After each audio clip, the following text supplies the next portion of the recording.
Bonjour à tous et bienvenue au Paddock F1. Alors aujourd'hui, petite capsule, je voudrais revenir sur un conte de fées, vraiment une histoire digne d'un film d'Hollywood, qui est l'histoire de Brown Grand Prix.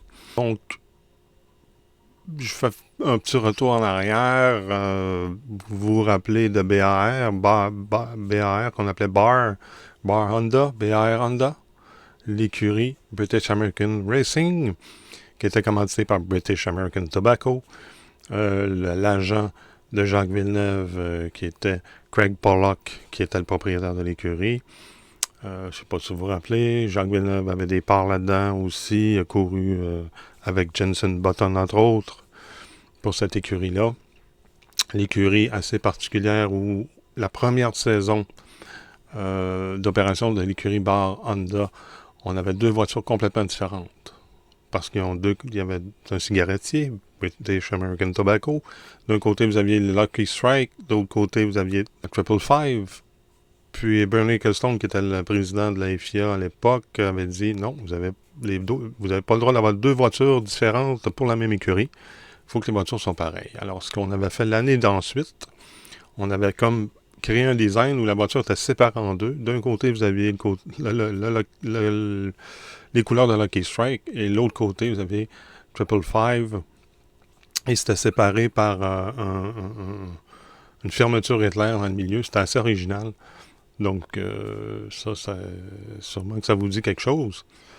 Donc, Bar Honda disparaît, et ça va être Honda qui va racheter l'écurie Bar Honda à l'époque. C'est en 2006, si je me trompe pas. Et, ou 2000, enfin, bref. Et donc, Honda va rouler pendant quelques années en Formule 1. Puis, Honda va aller chercher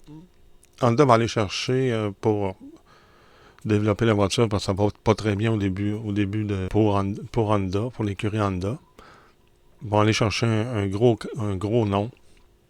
Un ingénieur qui s'appelle Ross Brown. Là, vous comprenez pourquoi j'avais fait le lapsus lors du Grand Prix des États-Unis, après le Grand Prix de Las Vegas. Je voulais dire Zach Brown, j'ai dit Ross Brown.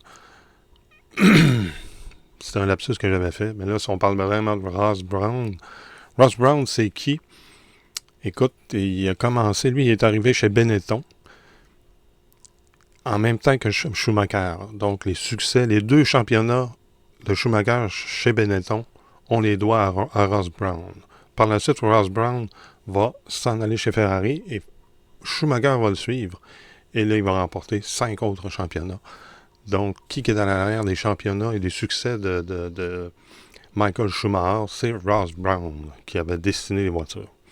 Donc, Honda va les chercher va chercher Ross Brown en 2007. Puis il va concevoir une voiture incroyable. Et il va arriver en 2008, va plancher sur une voiture en 2008 pour Honda. Et tout au long de la saison 2008, il va travailler sur un châssis, sur une voiture révolutionnaire. Puis il va profiter aussi des changements qu'il y a au niveau monoplace. On réduit la grosseur des ailerons et tout ça. Ben, lui, il va jouer là-dessus.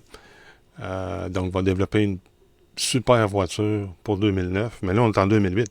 Lui, il prépare 2009. Finalement, le 5 décembre 2008, après la saison 2008, Honda annonce son retrait de la Formule 1. Ross Brown voit ça comme un échec, parce que lui, il a travaillé sur la voiture pour l'an prochain. Donc, il décide de racheter Honda, l'écurie Honda, pour une somme symbolique $1, avec l'aide de Nick Fry, son collègue, son bras droit. Puis l'écurie va devenir Brown Grand Prix.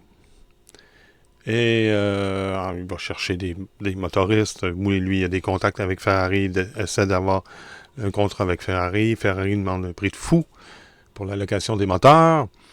Et finalement, c'est Mercedes qui vont arriver avec leur offrir un moteur à peu de frais. Et parce que, bien sûr, Brown Grand Prix ne roule pas sur l'or, n'ont pas beaucoup d'argent. D'ailleurs, on garde la même équipe, une équipe très réduite au niveau des membres de l'équipe. Chacun des membres de l'écurie sont obligés faire deux jobs. Donc, le gars qui s'occupe des pneus peut faire la bouffe le soir ou l'ingénieur peut conduire les remorques. Tout le monde a un double emploi. On essaie d'économiser là-dessus. Donc, c'est ça. Le moteur Mercedes qui arrive, ils n'ont fait aucun essai privé parce qu'ils n'ont pas eu le temps de faire toute la paperasse puis tout ça. Écoute, entre le 5 décembre et les essais privés, ils n'ont pas le temps. Donc, l'écurie Brown, toutefois, se dit prête pour la saison 2009. Aucun lancement, absolument rien. Sauf que Ross Brown a profité d'un changement majeur des monoplaces. Puis lui, il a imaginé plusieurs innovations, dont un diffuseur arrière double. Donc, il va vraiment coller la voiture au sol et c'est ce qui va faire la différence. Donc, par la suite, il y a les essais hivernaux avec toutes les autres écuries. La BGP 001 va dominer ces essais hivernaux.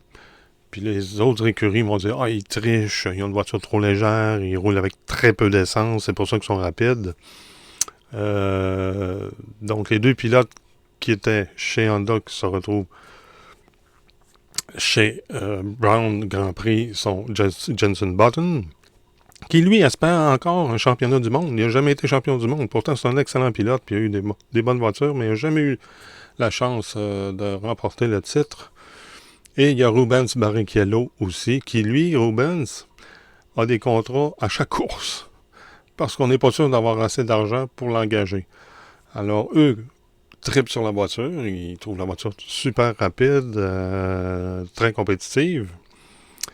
Et bon, on arrive au premier Grand Prix de la saison en Australie. Jenson Button va réaliser la pole.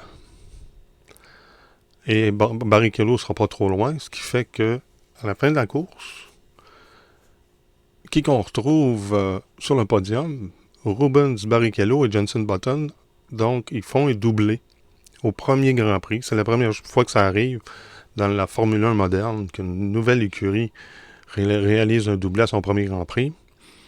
Par la suite, ben là, on semble être parti vers la gloire.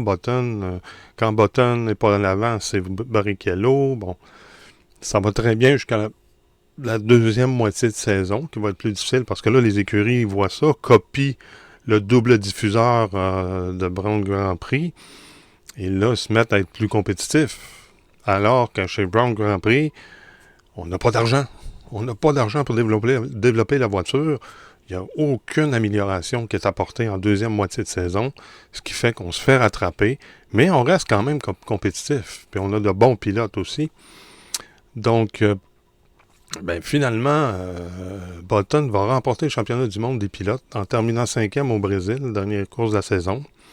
Il va terminer en 11 points devant Vettel qui est chez Red Bull. Et l'écurie va aussi remporter le championnat des constructeurs à sa première et seule saison en Formule 1, en remportant 172 points contre 153,5 pour Red Bull. En tout, l'écurie va avoir fait 17 courses, donc soit toute la saison 2009. On va avoir remporté 8 victoires et 15 podiums. C'est incroyable, c'est du jamais vu, finalement. Donc, puis malgré tous ces succès-là, puis au début, l'écurie, la voiture c'était marqué Brown Grand Prix. Il n'y avait aucun commanditaire. La voiture était blanche avec des lignes jaunes ou vert fluo. Il y a eu Virgin qui est arrivé, qui a été le seul commanditaire tout au long de la saison. Au courant de la saison, il y a eu quelques commanditaires qui sont ajoutés, mais rien de probant, rien assez pour financer cette écurie-là. Puis l'écurie va être rachetée par qui? Par Mercedes.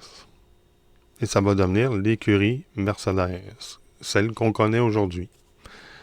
Alors, donc, l'écurie Mercedes a toute une histoire derrière elle avec Brown Grand Prix. On le voit parfois, Ross Brown, dans les paddocks.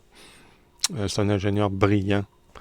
Et ben, il va pouvoir se vanter d'avoir été le seul propriétaire d'écurie qui a remporté un championnat des pilotes et des constructeurs à sa première saison, et sa seule saison, parce que l'écurie n'existe pas, va n'avoir fait qu'une seule saison en Formule 1. C'est dommage, mais c'est comme ça. Hein. Aujourd'hui, la Formule 1, ça prend de l'argent. Donc voilà, c'est l'histoire Cendrillon, si on veut, de l'écurie Brown Grand Prix et d'un Ross Brown, un génie. Donc c'est ça. Donc n'hésitez pas à commenter, liker, inscrivez-vous à notre chaîne pour d'autres capsules, pour être mis au courant des nouvelles capsules qui vont sortir. Et bien sûr, on va se revoir en saison 2026 pour les résumés de chaque Grand Prix. Mais d'ici là, ben, bonne course.